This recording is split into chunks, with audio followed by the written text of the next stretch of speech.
Good evening. It's my privilege and pleasure to introduce the first of our distinguished guest speakers. He bears a famous name and needs very little in the way of introduction. Alfred Nobel, the Swedish chemist and industrialist, of course, was the man who invented dynamite and left his fortune to be used for the Nobel Prize. He himself was a bachelor, but Mr. Claes Nobel is his grand-nephew. He was inspired by the work of his distinguished forebear and has himself had the inspiration to found an organization which is called United Earth, of which he is still the chairman. And this organization has itself instituted a prize in the ecological sphere, which is not one of the Nobel Prizes. There's no prize for ecology. And this prize he calls Earth Ethics. He met Shri Mataji last year in India when he was the chairman of the World Philosophers Conference. So without any more ado, I'd like to invite Mr. Claes Nobel to come onto the stage, please.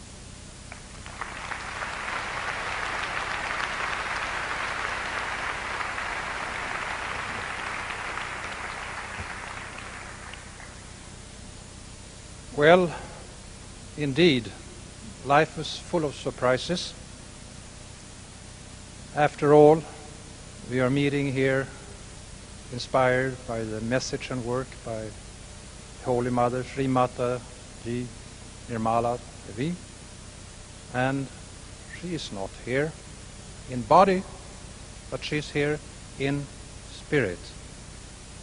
Also the wonderful letter that we recently heard from the Ayatollah Rouhani, which speaks very highly about the work and the mission of the Holy Mother, where he indicates the importance of women in the world, is neither here. And frankly speaking, only 36 hours ago, I did not know that I would be here tonight at the Royal Albert Hall, addressing this audience. Still, I say, dear Holy Mother, and I also recognize her husband, Sir C.P. Srivastava, in the audience. And I say, most importantly, dear friends, fellow seekers of truth, are you out there? Because with all this light, I can only see about 20 people in front of me. So say yes if you are here, then I know. Ah.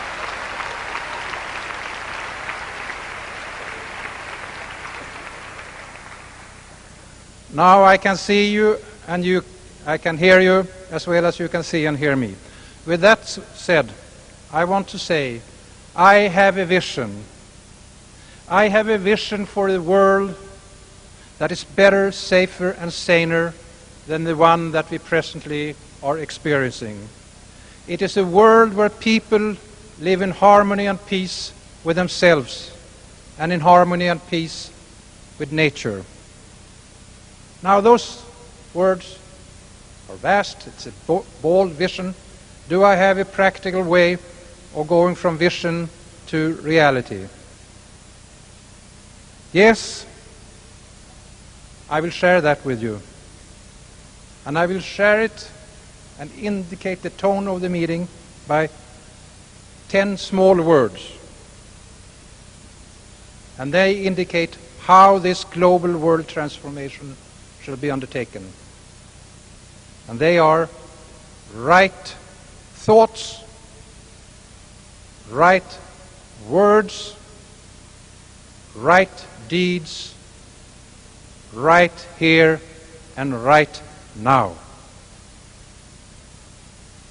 The key word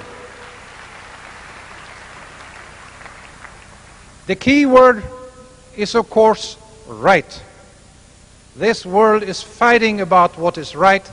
What is right to you might be wrong to me, or vice versa. It's a gray area. So we need a reference point, so we can distinguish between right and wrong, and between truth and lie. Tonight, Shri Mataji will show us what is right. Tonight, Shri Mataji will empower us to become the masters of our own destiny. And tonight, we will be guided by the knowledge of self-realization. We will do so in the light of truth. And we shall all know absolute truth and absolute peace.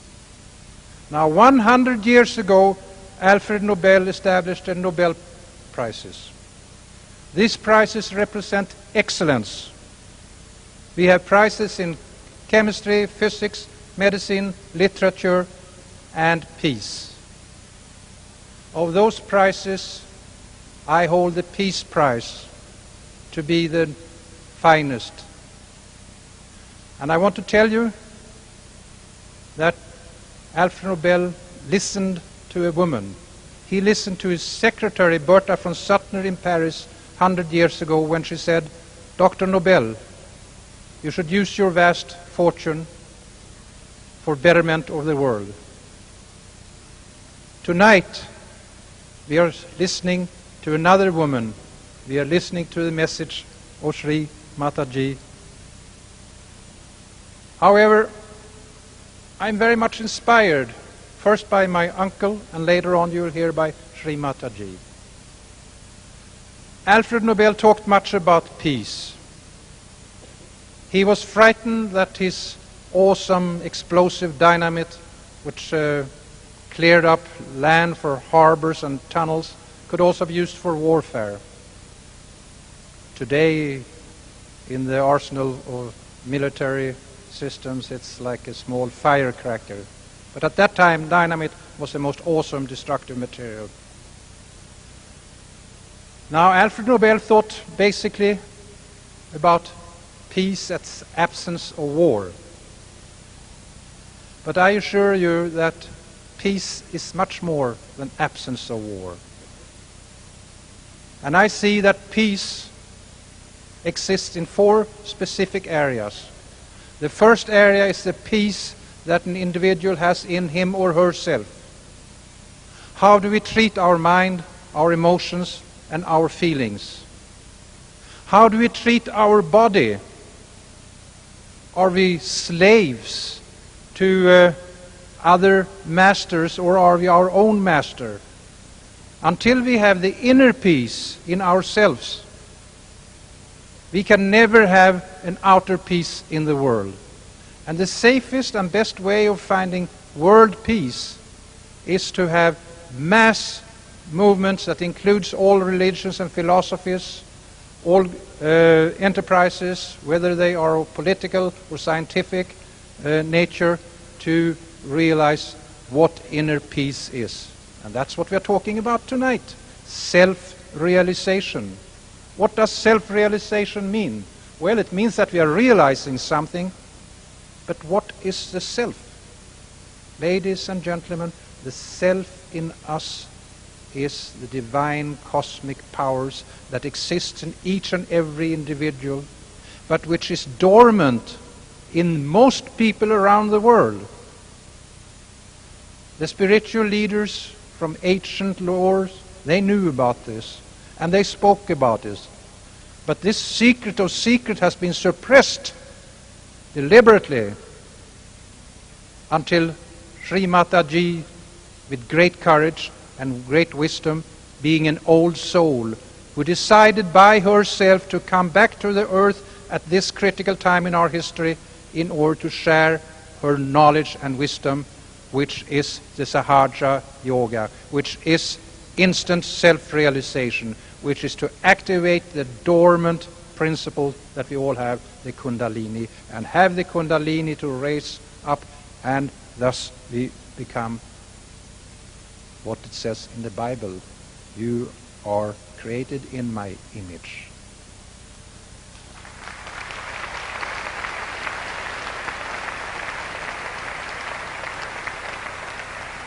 That was the first category, first sphere of peace, the one we have in ourselves. The next one is the peace that we have among each other, in the family, in our community, in our nation, that we have peace with other ethnic groups and with other religions, that we really become true, what I call active listeners, and as active listeners are able to put ourselves in the place, in the shoes of the other party. Only then, when we have the outlook from their perspective, shall we understand what they're trying to say. We are always talking. My dear wife, who's not here tonight, she said, "Claes, you talk too much. You don't listen." I have started to practice what she calls active listening. The third sphere is the sphere that pulled me in originally. After all, I am a European Swedish businessman. Why am I up here speaking the language of spirituality and saying that that is where the hope of the future exists? I am doing so because I have a deep and profound reverence for nature. As the Nobel Peace Laureate Dr. Albert Schweitzer said, after he had worked trying to distill a phrase that contained everything that he knew, everything he wanted to say through his philosophy, Dr. Albert Schweitzer coined the phrase, reverence for life. Nature is nothing but a plethora of examples of life in its multifaceted version. And I tell you, dear fellow seekers of truth, we humanity today, in our ignorance, in our greed, and in our lust for power, we are in the process of destroying the very thing that makes this planet unique, and that is life on Earth.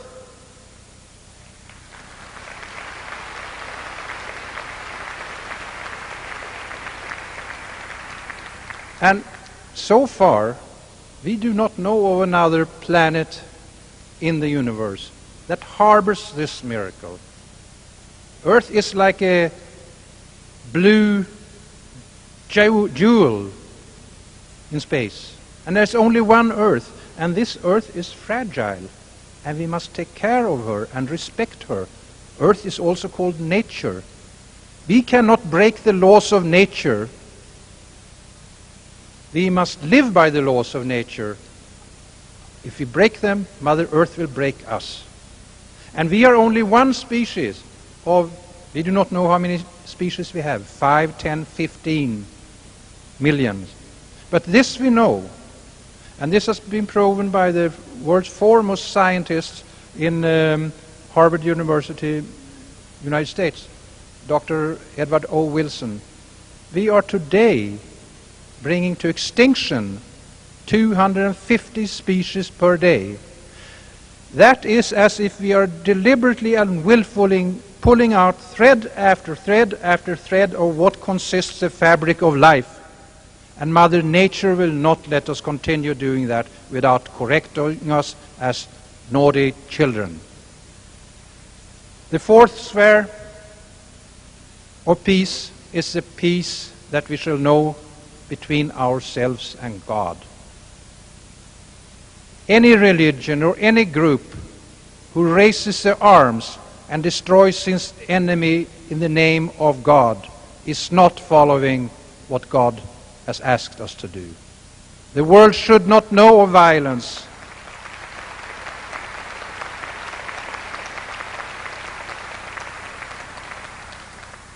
And the world should not know of war. I call, as we earlier heard, these four spheres of peace, earth ethics. And tonight we will hear more from the Holy Mother, how we shall have a reference point, how we can distinguish if we have a charlatan and a fraud in front of us, or if it's a genuine, honest person. And you, dear audience, you have come here tonight from many different walks of life. And like you, I have also been seeking for the truth. I am beginning to discern truth rather clearly. And let me tell you this, that I look upon life on earth as a kind of a school where we are learning perfection and purification. Now, on earth everything is interdependent, interactive, and interrelated.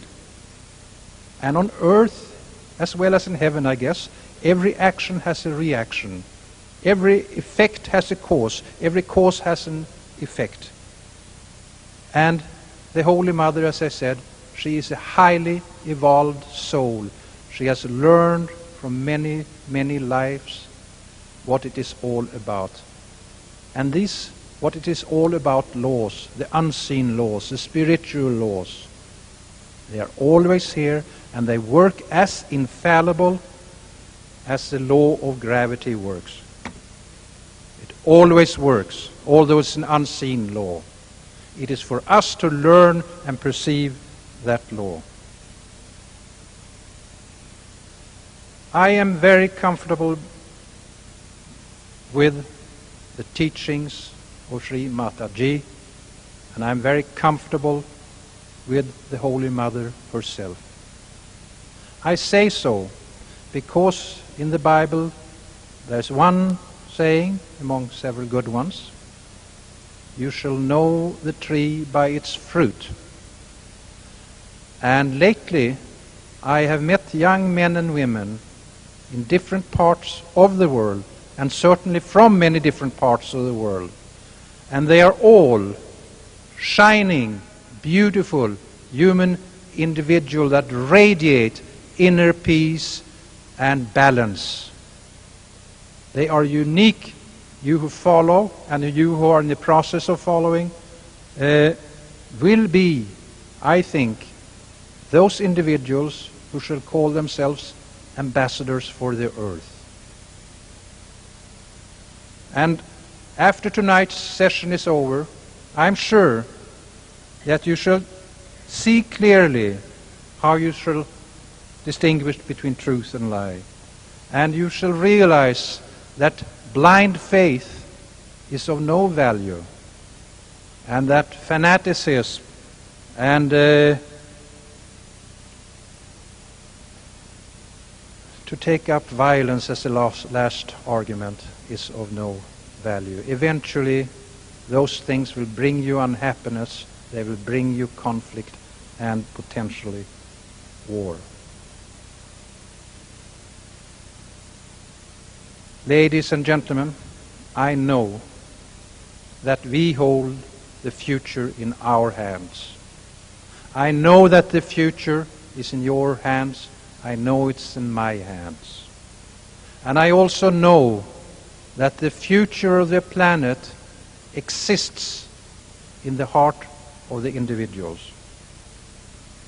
Now I will close my remarks tonight by a fable from India. I heard it when I attended the Rio conference 92. That was the 20th anniversary of the Stockholm conference that for the first time put on the environment on the world agenda. In Stockholm 72 we had only two heads of state, the Prime Minister from India and the King of Sweden. In Rio 20 years later we had 110 heads of states. The marvelous declarations was drafted, Agenda 21. Just last week in New York there were 70 heads of state that continued with Rio plus 5. But as I told Sir C.P. when he asked me about how is the outcome of this conference, I said, well, we are talking about sustainable future, but it seems to me that in UN there is much of a sustainable dialogue ongoing. tonight we shall take the action. Well, I asked the holy man from India, a white-robed Acharya, and I said, is there hope for the future? And he said, Mr. Nobel, I will answer your question as follows. And this is what he said. When the dear Lord had created the earth, he was very, very happy, very, very, very pleased. It was his finest creation in the earth, in the universe, and he decided to celebrate, to have a party. And God invited in all the angels and all the devils. When they were there, he toasted them and wished them welcome as a good host and said, there's only one rule that you must strictly obey while you're here having a good time. And by the way, the best food and the best wine was served, ambrosia and nectar. And he said, there's one rule, and that is that while you're here celebrating my creation, you may never bend your elbows. The devils cried out and said, we don't want any part of such a party. How can we enjoy it? Not bending our elbows. So they left. Then the party started. The angels were having a jolly good time, and the dear God was very, very happy. Now, how could they eat and drink without bending their elbows? Well, I sense that you can see what the morale of the fable is. The angels were feeding each other. They were sharing and they were caring. And that is what we shall do in the future together. Thank you very much.